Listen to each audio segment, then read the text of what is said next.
Welcome into Philadelphia 76ers Now by Chat Sports, coming your way on today's show. Since we're past the peak of NBA free agency, the NBA draft well in the rear view, this Sixers roster is pretty much set. So I put together 6 different lineups that Philly can use this year. And obviously, there are a plethora of lineups that Doc Rivers can use. These are my 6 best lineups, really 5. And then the last one is a really fun and entertaining one that we'll share some laughs about. We'll take a look at those lineup combinations coming up for a Sixers team that is pretty deep and one of the best, at least starting 5s in the NBA. But first, I'm from Westchester. Shout out to the 610. I'm going to type Westchester in the comments section, but where are you watching from? And let me know which city you reside in, because here on 76ers Now, we've been able to grow really quickly. I just want to gauge where the people are tuned in from. For my Philly homies, what up? For everybody outside of that, I just want to see where you're rocking and rolling with us from. So let's get started here. 6 different lineup combinations that Doc Rivers can use. And this is going to be the starting 5 in my estimation, as long as this roster stays intact. James Harden is going to run the point.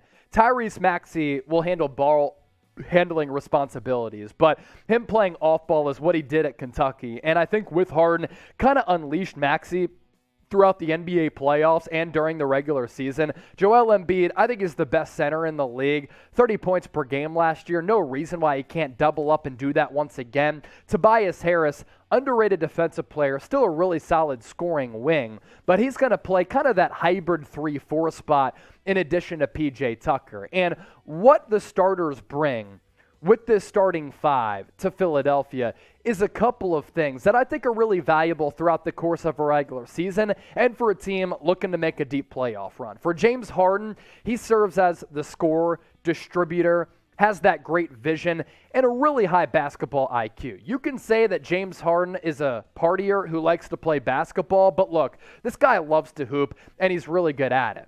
For Tyrese Maxey, he gives the Sixers roster something that they kind of lacked last year, which is why he was so good. That is explosiveness, playmaking, youth, energy, and just the potential to be a future all-star and superstar. Tobias Harris, a big wing who's versatile, gives you that three-point shot as well as that mid-range pull-up, and I actually think over time he started to become underrated on defense. PJ Tucker, elite defensively, gives this team some much-needed toughness that it has sorely lacked come the playoffs the last couple of years during this Embiid era. A dog and that good corner 3, which James Harden likes to find on that dribble penetration. And for Embiid, I alluded to it earlier, he gives you everything. One of the most gifted centers that we've seen of all time, probably the most agile center since Hakeem Olajuwon, and the most physical force at that 5 spot going back to Shaq. We're going to continue to look at these lineups, but first, once more, I want to hear from everybody watching right now in the comment section, and I want to know where you think the Sixers starting 5 ranks after we just discussed it. 1 to 30. Why 30? 30 teams in the NBA. I think the Sixers probably 6 or 7 for me in the grand scheme of things.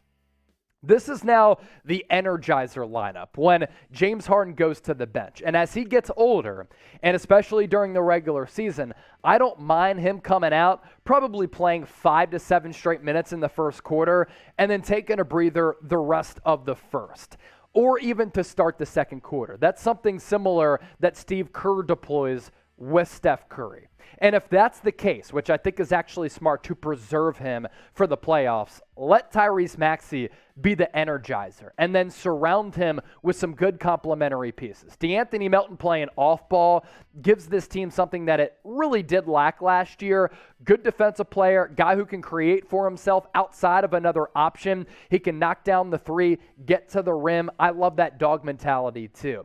And I just like the semblance of talent here because you have a variety of playmaking off the dribble, burst and athleticism, good size, but also versatility on the defensive end. And I think it's important for Maxey to be the primary ball handler at times for Philly because when the offense gets stagnant, you just turn him the keys and you say, you know what, you're so quick, you're so elusive, you're so shifty and you have that wiggle. Just be the creator for yourself and others. He jump starts and carries that unit offensively.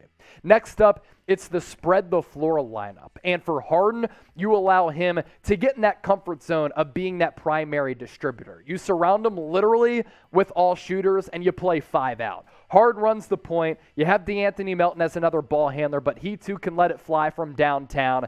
George Niang at that 4th spot. He can knock down that 3, was very efficient with it last year. You go small ball here as well with P.J. Tucker playing the 5. That's something that he did have in terms of his role when he played alongside Harden in Houston. And then Toby, he can mix it up down low or outside as well. You go 5 wide and spread the floor. When you need Harden to carry the offense, and I don't need him to carry the offense all that much, but when you need him to, you spread the floor, you open up driving lanes, and you cater to his really special one-of-one vision that Philadelphia became accustomed with last year. That was really, really impressive. Some more lineup combinations to get to, but first, make sure you subscribe to the channel. Philadelphia 76ers now, it's been humming over the last couple of months. We continue to grow, and we want to continue to do that because Philadelphia is the greatest sports city in the world. But we do have some work to do to catch up to some other channels here at Chat Sports. New York Knicks now, led by my boy Marshall Green. It's been on a torrid pace, north of 11,000 subscribers. That was launched about the same time as 76ers. Now, Celtics today, it's been in the works for a long time. Will Scott taking over there, nearly 12,000 subs. I want Philadelphia to show up, show out, and rival New York as well as Boston. So let's do our catch-up duty. Subscribe by hitting that red sub button right now. Smack the floor and D-up lineup. This lineup has toughness, plays really good defense, and you'll struggle to get by this 5-man unit here. The only problem offensively, you lack a lot. So Tyrese Maxey, he'll really be asked to do a lot offensively. So too will DeAnthony Melton. But really the focus is here, if you need to play some lockdown defense to end a quarter, to end a half, to maybe flip momentum or continue to pounce on the opponent, step on the gas pedal, and put your foot on their throat, this is the lineup that you can do it with. Maxey, Melton, P.J. Tucker, Matisse Thybulle, who, look, I know a lot of people are down on him. 2 All-NBA defensive teams in 3 years is really impressive. If I told you that when the Sixers drafted him a couple years ago out of Washington, I think you would have taken it. And then Daniel House can be a very good 3-and-D wing who in the open floor offensively is pretty electrifying. You also want to shift your focus to Joel Embiid. You want to keep the big man happy, and you want to let him cook. And with this current lineup, you can allow him to just kind of do his thing because it will really be really hard, to send double teams to Embiid because you can't afford to shade guys towards Embiid's direction, whether he's around the three-point arc or down low in the low block. Why is that? Because you have shooters and playmakers here in Harden, Maxey, Harris, as well as DeAnthony Melton. And couple years ago, when the Sixers team had Al Horford, oftentimes the fit was just clunky, right? And so many double teams were thrown toward Embiid. It frustrated him, and he wasn't a good passer out of some of those double teams. But with this lineup, you want to be able to space the floor and just clear Embiid's vision so that he's just not getting hounded all the time like he was a couple of years ago. Now, he's become a much better passer out of those doubles over time, and last year I thought he took a huge step there. But throughout the course of the regular season, playoff time as well, you want to ease the burden off Embiid's shoulders, both with offensive production and just the overall fatigue of being double-teamed all the time. That is how you do it with the Let Embiid Cook lineup. We've focused here on offense and defense with some of these lineups, but what do you think is the biggest weakness if you were to pick one on the Sixers roster? O for offense, D for defense. Once again, chime in, my Philly Bulls.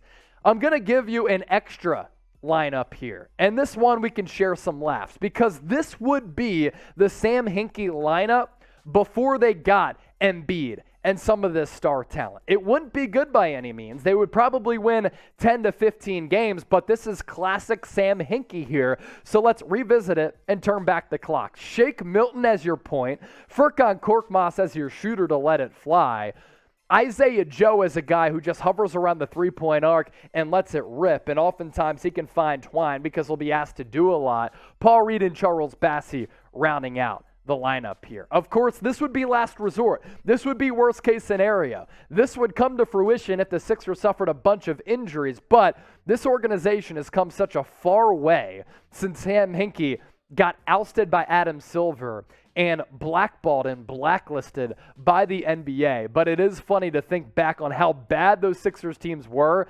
That lineup right there that we just showed you would basically replicate that. So in all seriousness, as we get serious once again, which lineup do you like the most? I'm not including that 6-1. It's the first 5 that we talked about. Let me know. Type 1, 2, 3, 4, or 5. Get those votes into the comment section. And as always, appreciate all of you for watching Philadelphia 76ers Now.